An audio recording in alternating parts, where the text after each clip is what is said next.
my seminar presentation, I will be talking about Patricia Lockwood's No One Is Talking About This. So first I have to determine whether anybody is talking about this.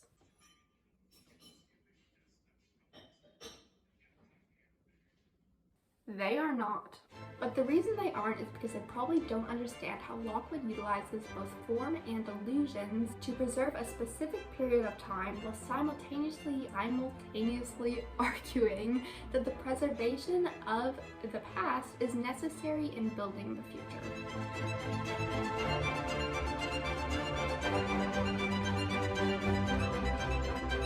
So let's start off by talking about the form of this novel. The novel is told through short sections that each convey one idea before moving on to the next section. This format of using short sections mimics the universal experience of social media, in which each post conveys a small amount of information and then you scroll to the next post, which is completely unrelated to the last. Thus, reading this book feels just like scrolling the internet, specifically Twitter, because that's the most text-based of the popular social medias. Some of Lockwood's sections are less than 280 characters, which means they could realistically be tweeted.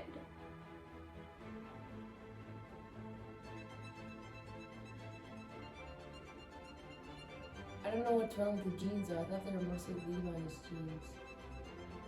Lockwood directly calls attention to the form of her novel being a reflection of the internet. She writes, "Why were we all writing like this now? Because a new kind of connection had to be made, and blink, synapses, little space between was the only way to make it. Or because, and this was more frightening, it was the way the portal wrote." The portal, of course, being another name for the internet within the novel. So the form of No One Is Talking About This directly mirrors the historical setting that Lockwood is writing in by mimicking the internet. It is also notable that it is published as a physical book. I have the ebook, but you get my point. Unlike other stories that use the same format of short sentences that mimic and sometimes incorporate Twitter, such as Tasia Cole's Hafiz and Jennifer Egan's Black Box, Lockwood's novel isn't subject to the same ephemerality that is ubiquitous on the internet. Wendy Hugong Chun writes that digital media is not always there. We suffer daily frustrations with digital sources that just disappear. Digital media is degenerative, forgetful, erasable. This degeneration makes it both possible and impossible for it to imitate analog media. It's perhaps a history-making device, but only through its ahistorical or memoryless functioning, through the ways in which it constantly transmits and regenerates text and images.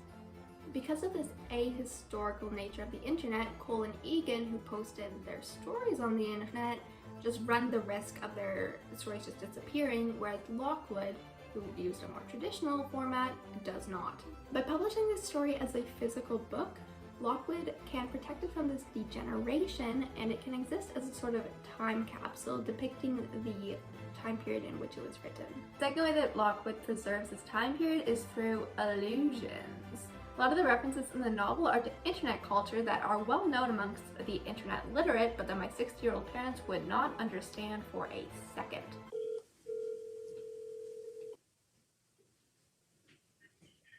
Hello. Hey, Mom.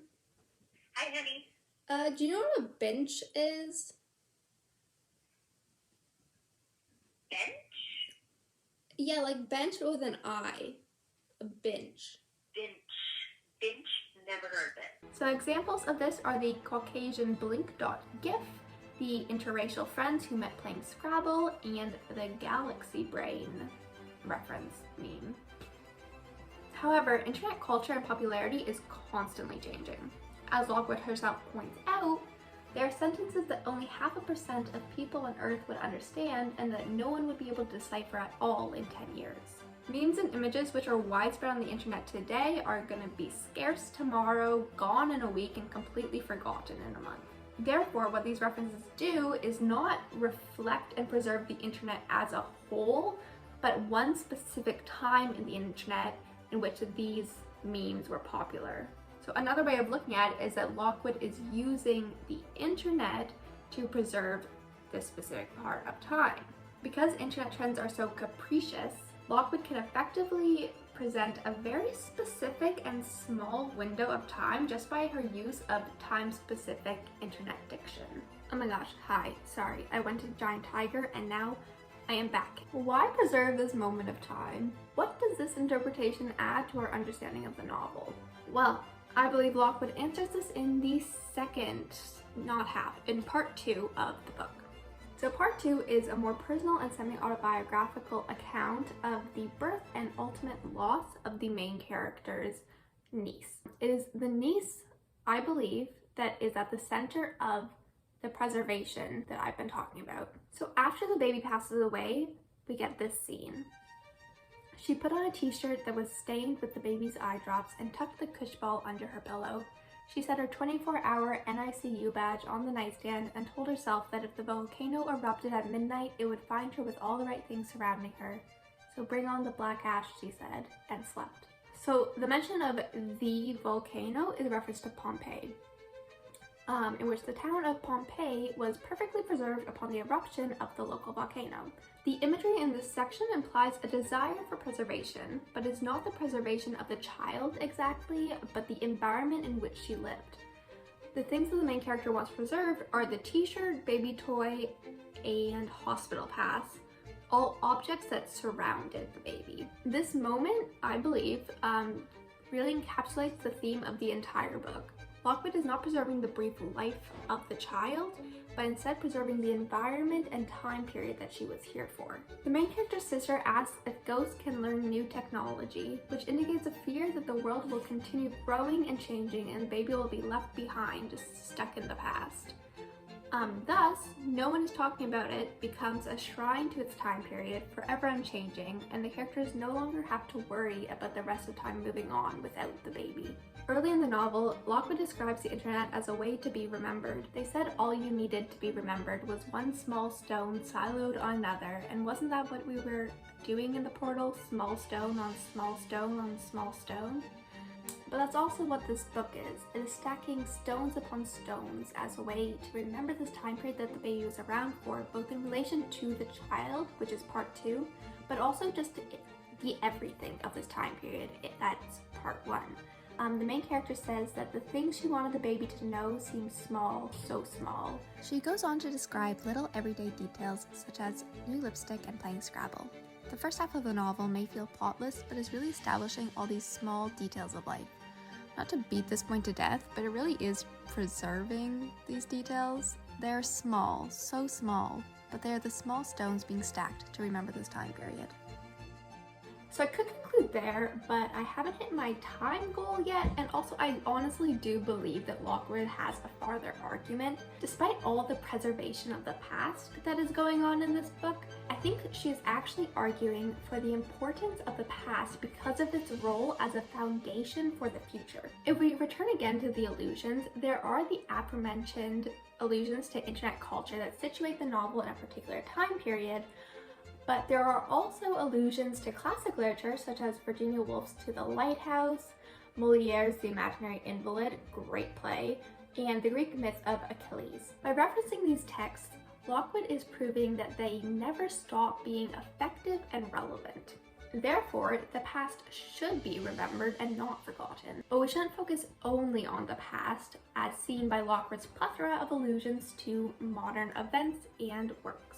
I think this idea of the past being foundational for the future is best seen through Lockwood's allusion to William Carlos Williams' poem, This Is Just to Say. So on the left of the screen is Williams' original poem, and on the right is Lockwood's reference to it. As you can see, she has replaced some words with the word blank. And this is because it has become a somewhat esoteric but still fairly popular meme format to replace words in that poem with something funny, such as these examples.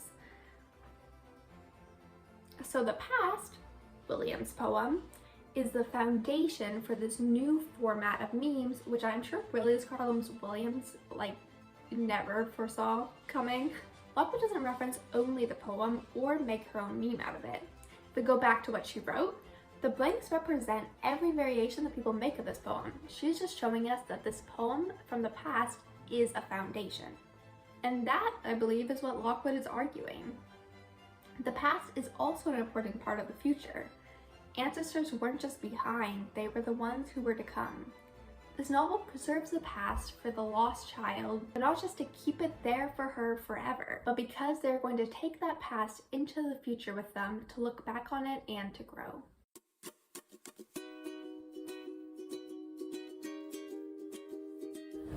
Okay, so my roommate and I were just watching this K-drama. I promise this is relevant. And just a lot, we had English translations, English subtitles, but a lot of just the references they made just went right over our heads because we are not, very knowledgeable about Korean culture.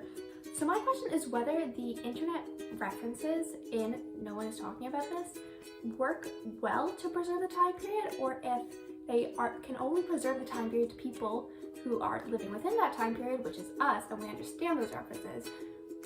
Or another way of asking that is, do you think people in the future are still going to be able to appreciate this book as we can, or do you think that a lot of it is going to be lost once the pre-existing knowledge that current readers have is no longer the same pre-existing knowledge? My second question is also about the internet illusions, but basically we have on one hand Lockwood's literary illusions like Virginia Woolf, Moliere, Freud was in there at one point.